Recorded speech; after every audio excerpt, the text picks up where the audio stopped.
a grueling process. That I'm not saying this to discourage anyone from taking the traditional route, but it's not for the faint-hearted.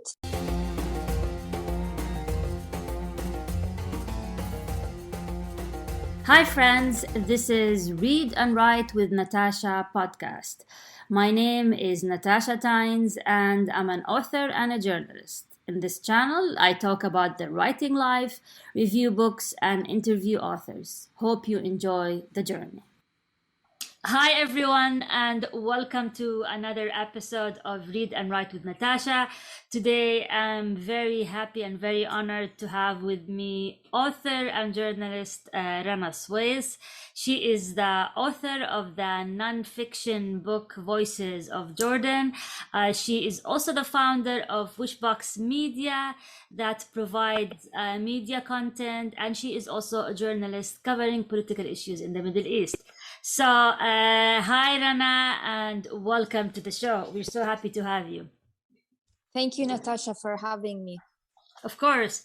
So, Rana, I read your book and I really enjoyed it. And so, can you just tell our listeners what your book is about and just give them an idea about your book? I have it here with me, Voices of Jordan. So. Yes, the book follows the lives of 10 people in Jordan. It's a non-fiction book, and it follows the lives of 5 women and 5 men. And it really tells the story of Jordan today, about how people think, how people feel, how people live, how they see their future, how they see the country, how they see the region as well. Great. So I think my first question is, probably you get asked this a lot, is your selection process. So if we look at the characters of your book, you know, you have the Bedouin, you have the social media influencer, you have the fashionista, and so why did you choose these people specifically, like the Bedouin? You know, there are, a number of Bedouins you can choose from. Why did you choose Sultan or the cartoonist or the guy who works at the passport agency, Jirius? So why did you choose these people specifically to tell the story of Jordan? What made them unique? First of all, I chose each person because they represent a segment of Jordanian society. So if you look at, for example, the cartoonist or the parliamentarian or the bureaucrat, they are people that represent a large segment, or at least a segment in Jordanian society. So when you put them together, you have a good sort of perspective on the society as a whole. So, for example, there is a Syrian refugee in the book. Syrian refugees represent, around 10% of the population today. There's a civil servant, as you mentioned, Jirius. Over 40% of Jordanians work in the public sector. Through someone like Omar, the cartoonist, I was able to talk about arts and culture in Jordan, how society also views artists as well.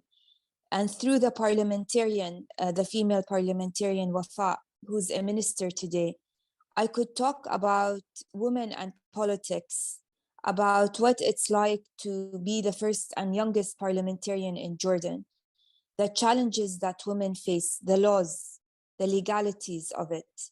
I followed her on the campaign trail. The Bedouin also represents quite a large segment of Jordanian society. What is their life like today? How is it changing? He's also a soldier. It represents also a segment of Jordanian society. Shireen perhaps represents also a segment of West Amman, which is also a considerable segment of society in Jordan. As for the individuals themselves, There was actually more than one way that I chose these people. There were two, for example, that I had in mind, which was the female parliamentarian and also the cartoonist. The reason that I had them in mind is that I knew if I can, they both have a very interesting story, especially Wafa, the parliamentarian. And I knew if I could just, you know, dig deeper into their lives, I would be able to not only tell their story, but also be able to tackle the issues that I discussed earlier, or the themes. What it's like for her to be a woman in Jerash and the first parliamentarian. And also, I really wanted to talk about Jerash and not only be in Amman, but all over Jordan as well.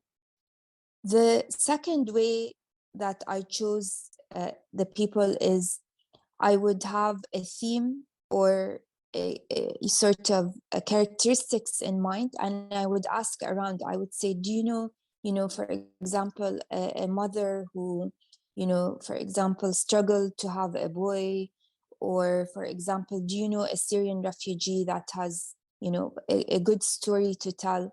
And sometimes I would get 4 or 5, or someone who looked amazing on paper, but then when I met them, that just it's a little bit like love, that something can look really good on paper, but it's really when you meet that if the person has a story, and also more importantly is open to telling their story. So the selection process, did you ask your network or did you do it through social media, or how did you receive these recommendations?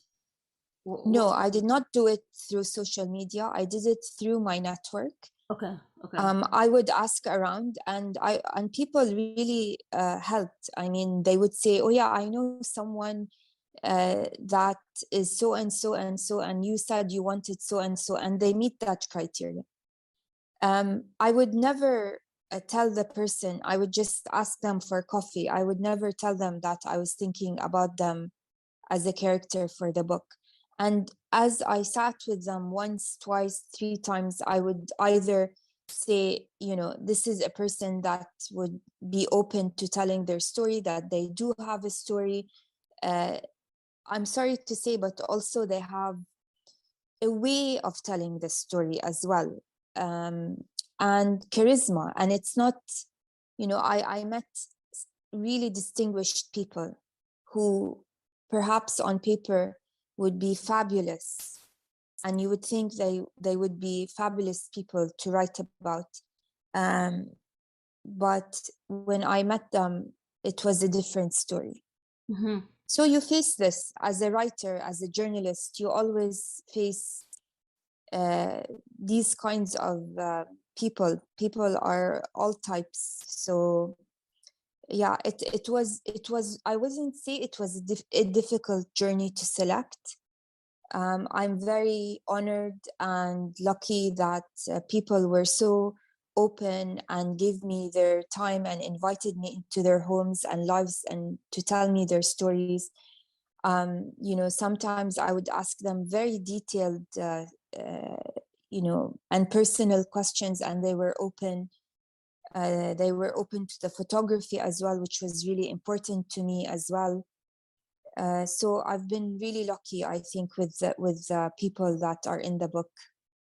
So roughly how many people did you interview before you selected the 10 final characters for the book? Probably around 25. Okay. Yeah. And what was their reaction when you told them you want to feature them in the book? Sometimes I wrote actually about the reaction in the book. If you remember, the civil servant who was like totally confused about what I was doing, but accepted it. And then there was the mother who was rather surprised as to why she's important enough to be in a book.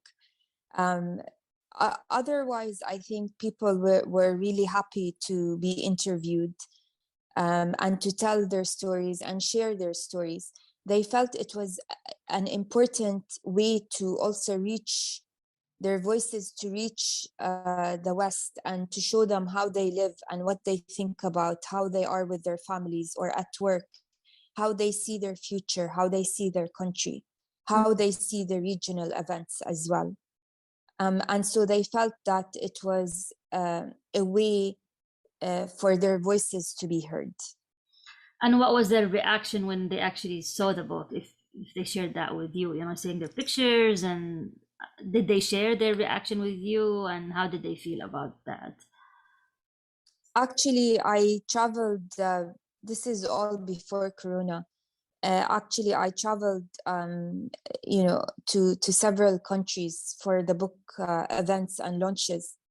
But I always say the one in Amman was the most special because I invited all the characters on stage, and 300 people attended the book launch. And it was, the first time that some of them, they were shocked to see so many people.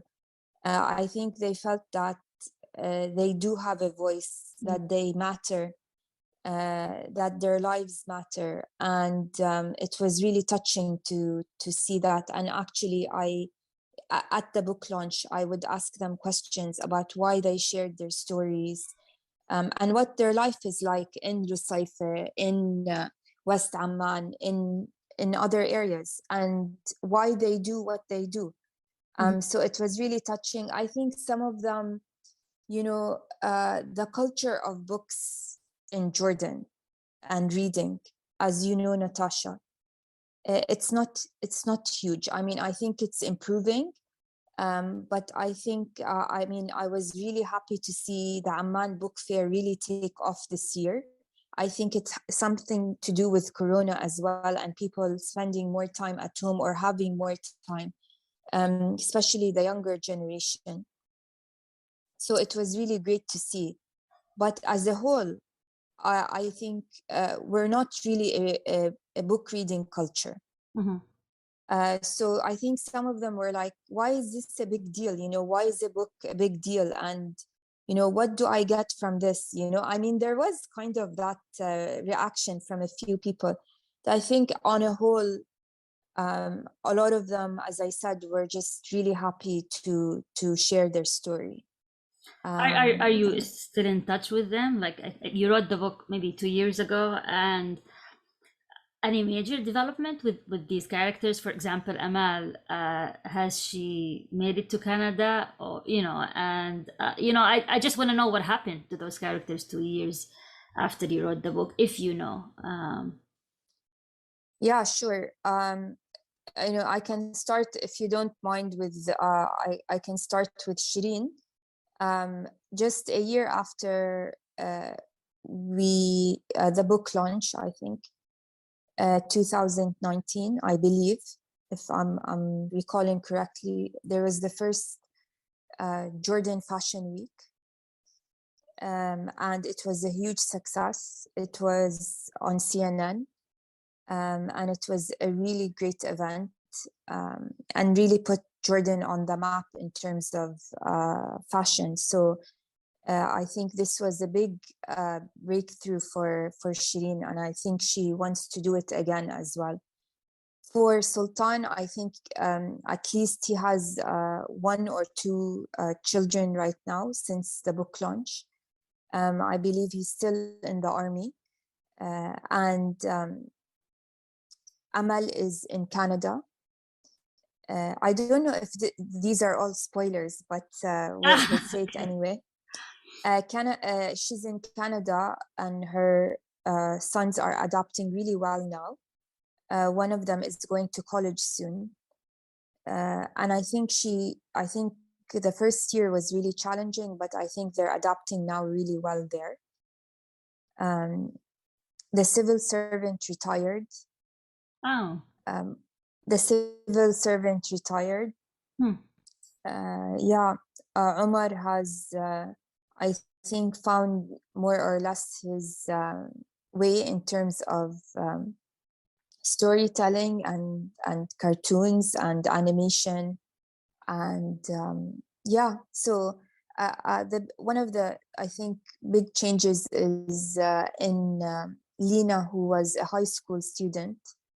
I know that she removed the hijab since the book. I mean, since she graduated, when she's in college, I think she's maybe in her last year now. Went through, I think, a rebellious phase, and I think still finding her way. But yeah, I mean, I think they're all doing well and moving on with their lives. Faiz has found a job. He is in food delivery. So it's really good news because it was really difficult for him to find work. So yeah. That's nice. It's okay. Yeah. A nice ending. Yeah. Do you think the book helped them in any way or shape?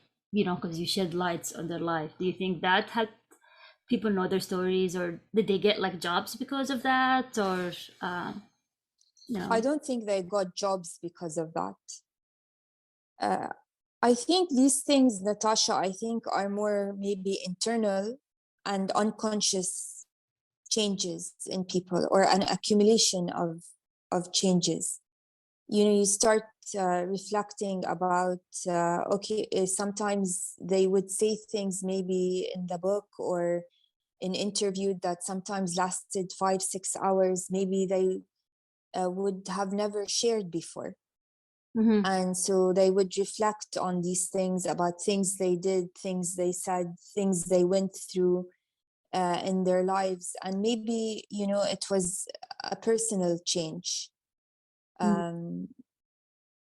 or a way for them to see things differently, to know that they matter as well. I know for Amal, it made a difference because a lot of people in Canada, in the town she was, it was the way that people knew her story because it was in English, and she didn't speak English at the time. So so you know, a lot of people helped her because they knew her stories. So you know, in small ways, you hope that you can make a difference in their lives. That's very nice. So, Yeah. you know, as authors and as writers and journalists, we have to deal with feedback, whether it's positive or negative. So, I hope you didn't get any negative feedback. But if you did, can you share it with me? And how did you deal with it? How did it affect you mentally, and all of that? You know, the struggles of being a published author. Sure. First of all, I think it's really important, especially Natasha, this is my first book. It's really and was and is important for me to get constructive feedback, um, because you know, you want to improve yourself, you want to improve yourself as a writer, you want to improve yourself, you know, as an interviewer, as um, everything. So it's really important for me, and I would ask people, please send me what you thought of the writing, what you thought of the selection of people, etc. A few people did. I think I mean, these are, now I'm talking about reviews, so these are not people I know personally. Um, there was a bit of, well, there's not enough history in the book, Okay. or there's not enough about the economy. Okay. And my response, or political history, and my response to that, and with all honesty, is there's a lot about that.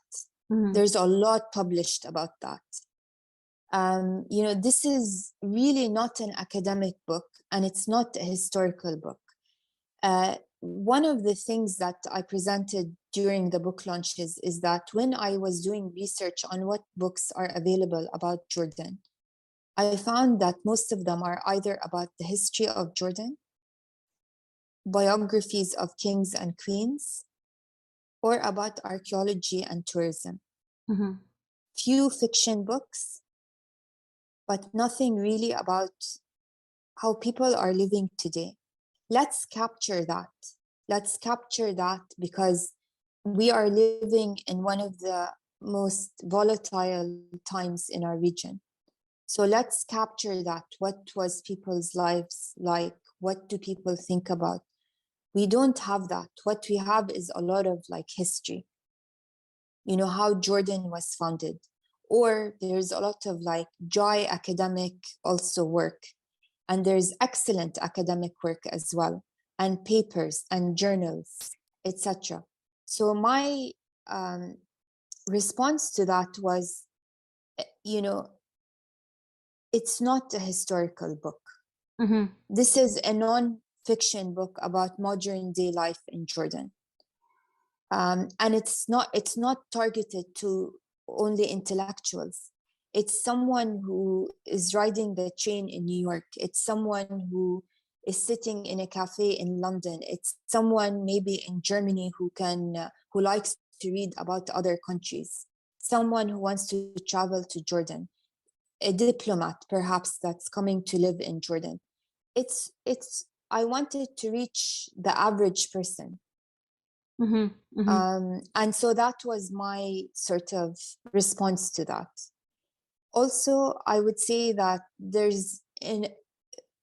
for a non-academic book, I believe I tried my best to insert about politics, about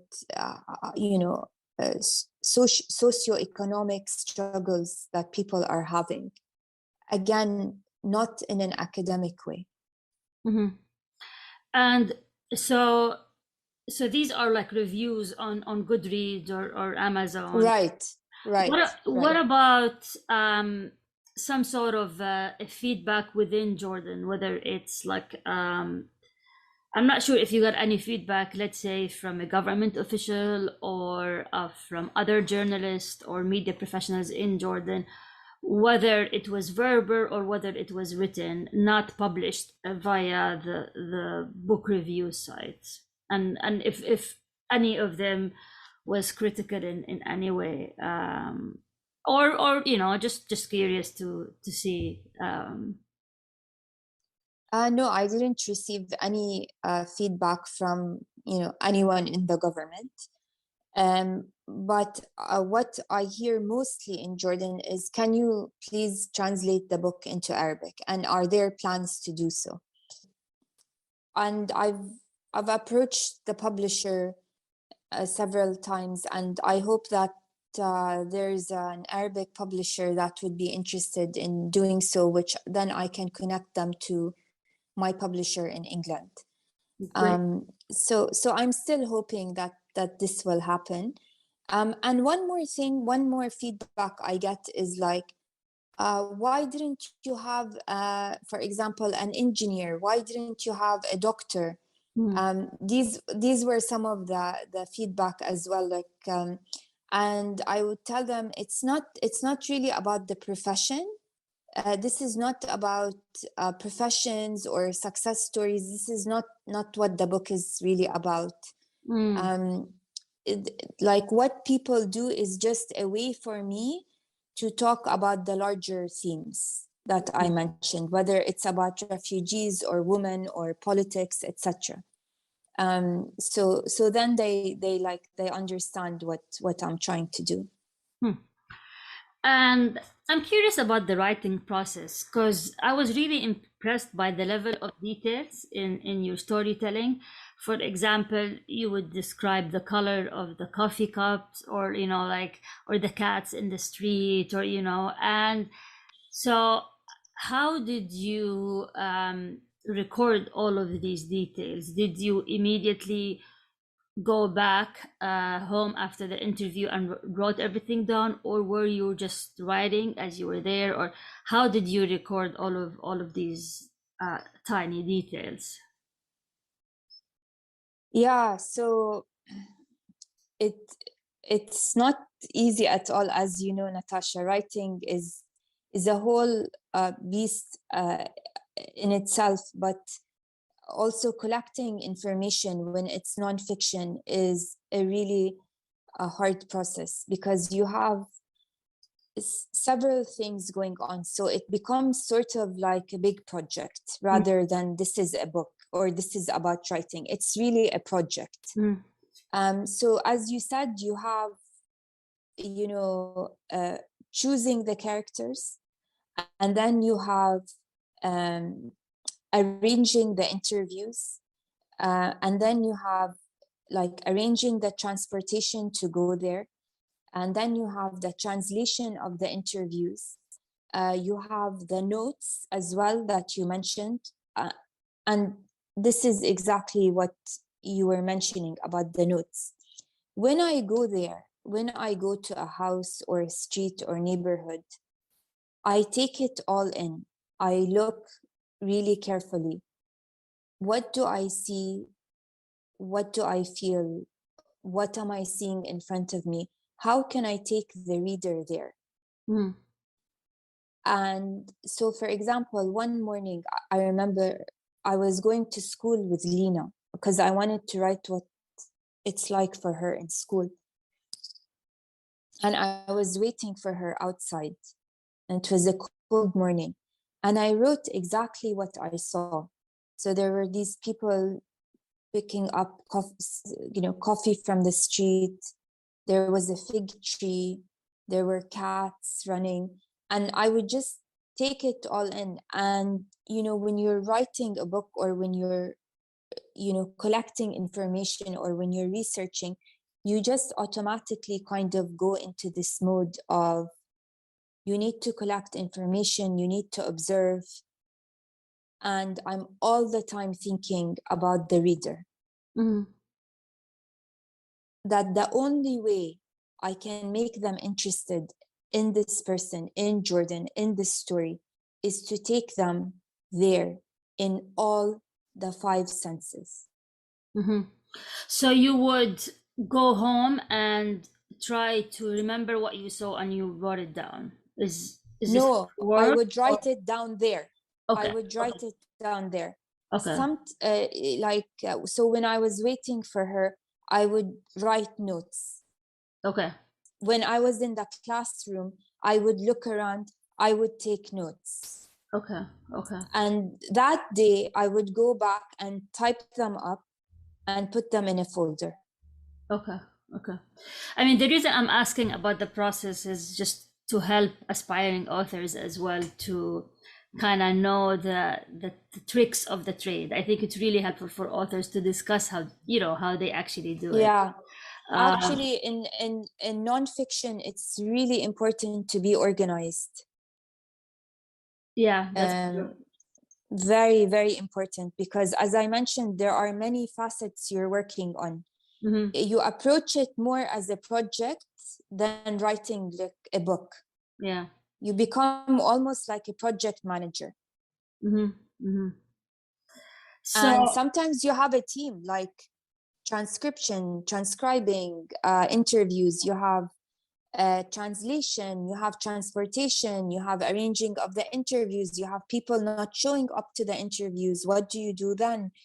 And then I'm in touch also with the photographer, with the trying to find a publisher, trying to find support for the research. I mean, it's people's, like, I run into people today and they're like, oh, are you writing another book? And I know that people are not aware of the amount of work it requires to write a nonfiction book. well, that's actually was one of my questions as well. What are you working on? Is there another book coming? Because I really really enjoyed it, and I don't say this lightly, but I think you're extremely talented, especially when it comes to storytelling. So I want more of Rana Sweis. So what are you working on? So I am not working on a book at the moment. After writing my book, I did go more into investigative reporting, which I discovered I really do enjoy. Okay. Because unlike, let's say, feature stories or news writing, you're actually discovering something. and bringing in something new, really new information, possibly with consequences as well.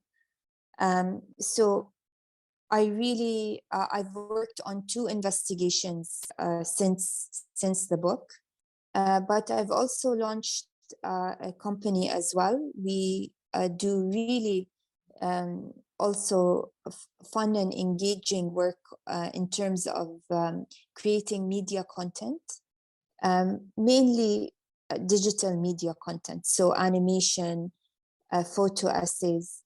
I'm still able to pursue my passion in media and journalism through my company as well. But I'm also aware that it requires a lot of management as well. But it's a nice balance between the creativity and management, and maybe sustainability, which freelance journalism lacks, unfortunately. So I'm going to rephrase the question. Would you write another book? Yes. Okay. But you still have not figured out. No. Right. Okay. And have not even thought about it right now. Yeah. Okay. Not because I don't want to, but because first of all, I need something, a topic that I would be really passionate about, to write about.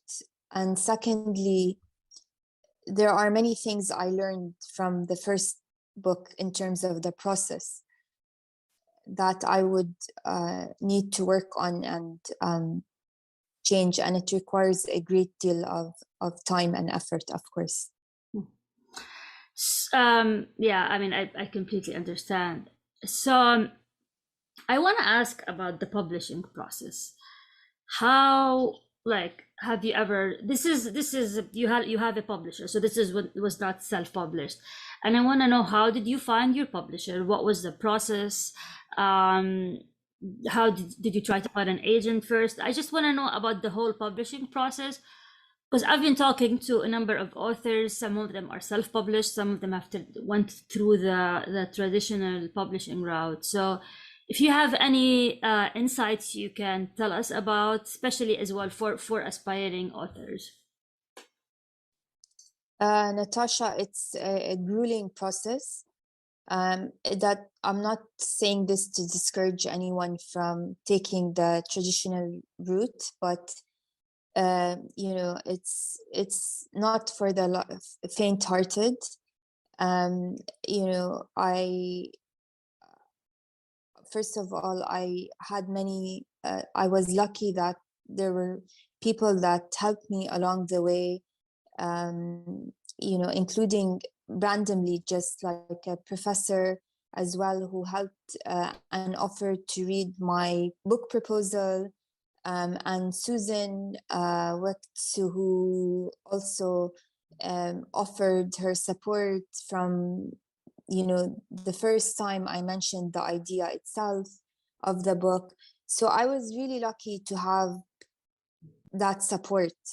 But at the same time, I think unless you go through the process, you'll never know how difficult and grueling it is, and how many rejections you will receive. This is unfortunately normal and part of the process. And you just have to plow through and believe in what you are doing. I did not have an agent. I tried to find an agent. I did not have an agent. I applied to hundreds of publishers. And first of all, Jordan is really hard to sell because it's not a country that's at war. It's you know, not a country that has a lot of drama like neighboring countries. And you know, they like to put things in boxes, and I think they had a hard time putting this book in a box. Luckily, the publisher that I found later, Hearst. I met with them in London, and I after I submitted my proposal, and they said, yeah, we liked the first three chapters, but at the same time, they also didn't completely commit.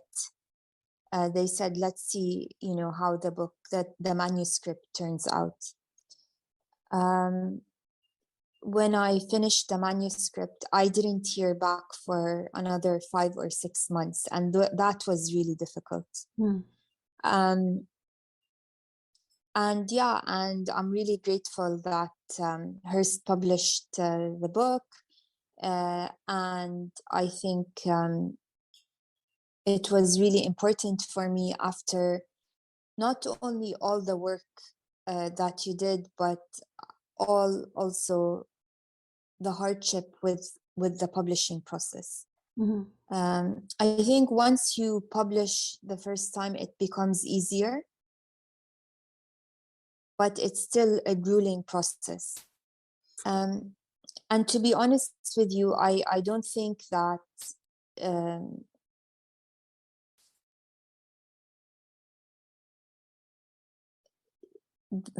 to be honest, I don't think I'll ever get over that time. Wow, It PTSD. was really, really disheartening. It was really difficult. And if people are not in the publishing world, if they don't know it, they go, why is it taking so long? What's going on? If for example, so many rejected, don't you think that there's something wrong? I mean, it's if you don't really wholeheartedly believe in your project, it's really easy to give up. Yeah, I hear you. So what kind of tips would you give for someone who wants to publish a book? What would I, your I mean, be? if they have an agent, that would be great. But again, it's not easy. I would say be ready for dozens, if not more, rejections, and don't take it all personal. They have their purpose is to sell, and the book needs to be marketable, and sometimes it's not what they're looking for. Sometimes it's not the right time. Sometimes the publishing house itself is going through a problem. Sometimes it's luck. Sometimes if you can find someone that knows someone in a publishing house, that helps as well. If you can find that, I didn't really have that. If someone can recommend you, that would be great.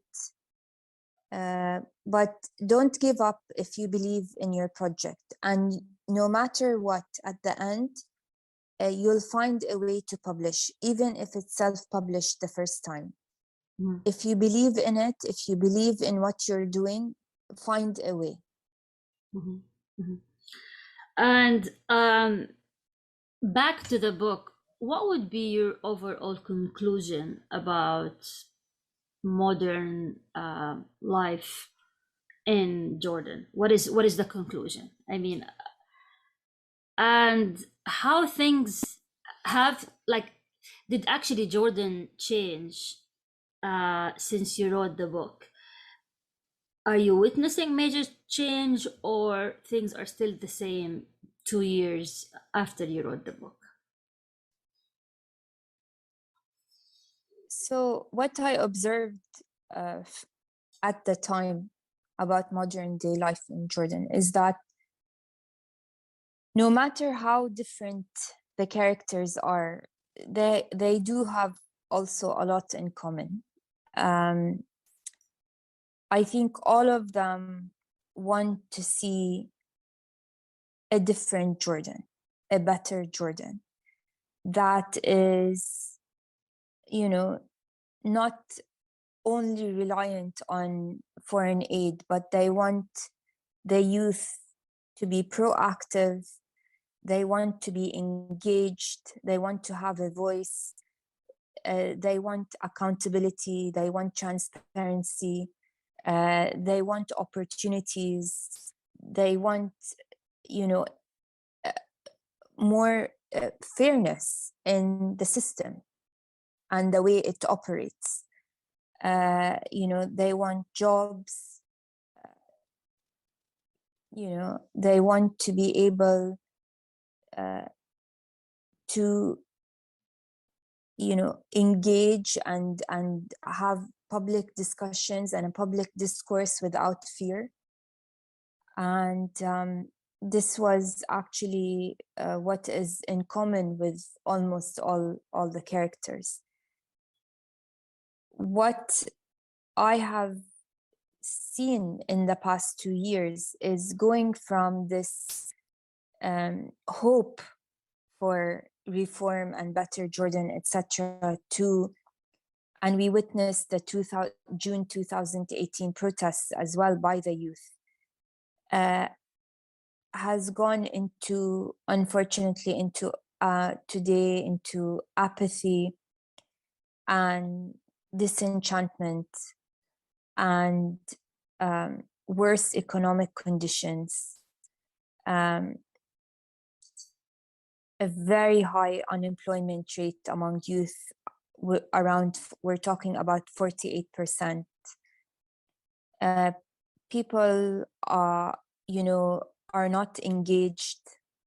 They're not part of the discussion. They're not part of the public discourse. Youth want to immigrate. Jordan has one of the highest, in the Arab Barometer survey. After Sudan, Jordan, the youth want to immigrate. So there's a lot of disenchantment, I think. Mm-hmm.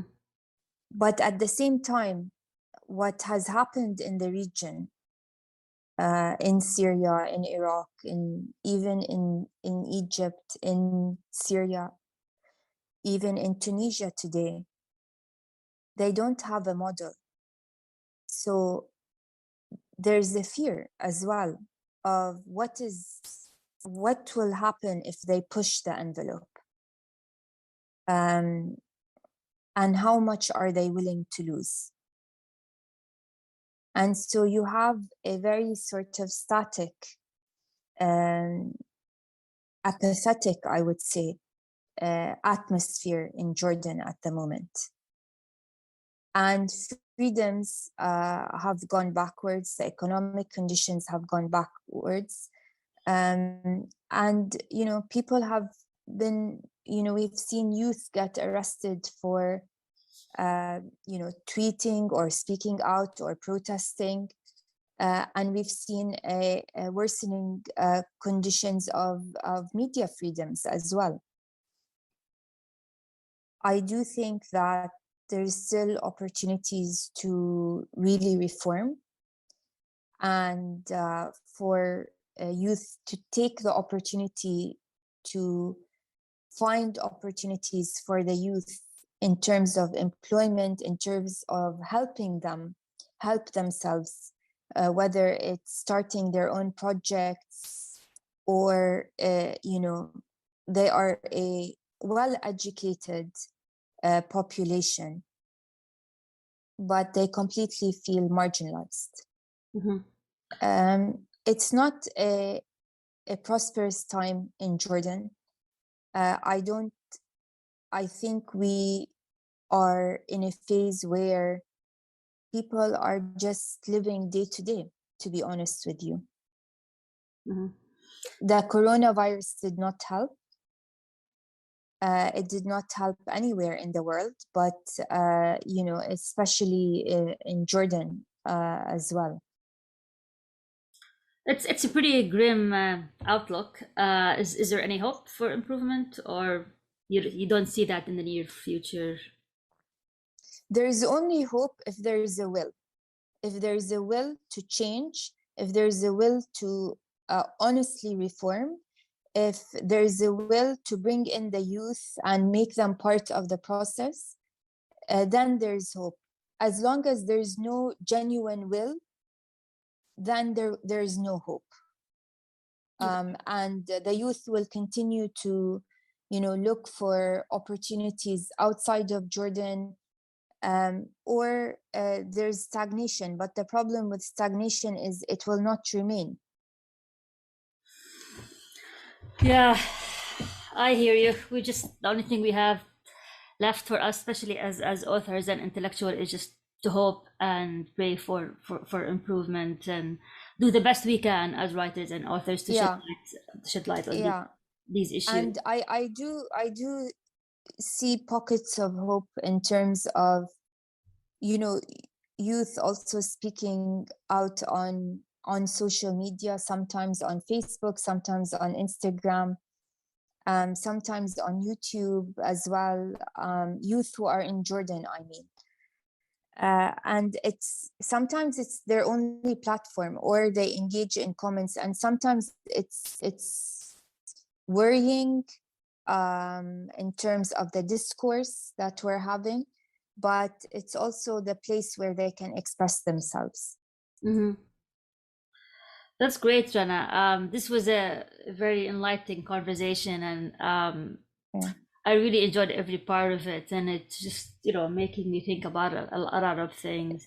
Thank you, Natasha. One thing that any final thoughts?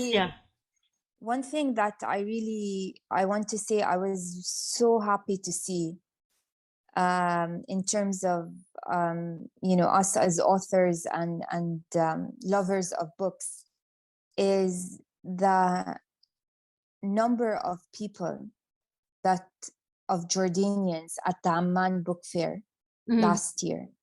It was astonishing, Natasha. I've never seen people coming out with, bags of books, and, listening to authors.